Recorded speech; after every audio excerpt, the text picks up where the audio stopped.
ગુજરાતમાં ડબલ એન્જિનની સરકાર છે. દેશના વડાપ્રધાન ગુજરાતના છે, દેશના ગૃહમંત્રી ગુજરાતમાં છે, પણ દેશમાં સરહદો પરથી ડ્રગ્સ ઘૂસી જાય તો એની માહિતી નથી મળતી.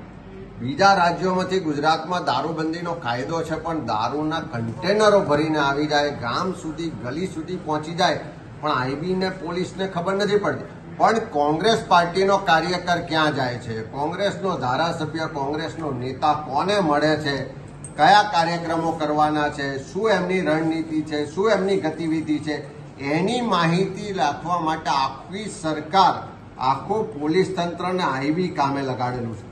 ચોર, ઉચક્કા, બુટલેગરો પાછળ આઈબી નથી લાગતી, પણ કોંગ્રેસની પાછળ આઈબી લગાડી.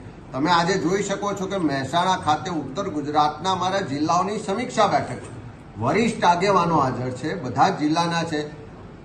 ત્યાં આગળ આઈબીના અધિકારીઓ આવે છે, આખી અમારી મિટિંગની આખી એની વિગતોની વિડીયોગ્રાફી કરે છે, અજાણ્યા થઈને આવે છે, કોઈ મંજૂરી વગર આવે છે, અને જ્યારે પકડાય છે, વિડીયો ચેક થાય છે, ત્યારે અમારી જાસૂસીની સાથે સાથે આખા પોલીસ તંત્રમાં જે બધી ગેરરીતિઓ ચાલે છે, જે હપ્તા રાજ ચાલે છે, જે કમિશન રાજ ચાલે છે, જે અશ્લીલ પ્રવૃત્તિઓ ચાલે છે, એના પુરાવા પોલીસ અધિકારીઓના મોબાઈલમાંથી મળે છે.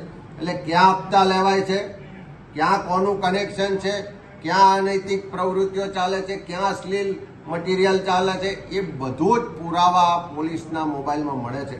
એટલે મારી તો રાજ્યના મુખ્યમંત્રી, ગૃહમંત્રીને કહેવું છે કે આ કોંગ્રેસની જાસૂસી કરવાનું છોડો. આ કોંગ્રેસને તમારા આવા જાસૂસીથી કોઈ ડરાવા ધમકાવવાની વાત છોડો.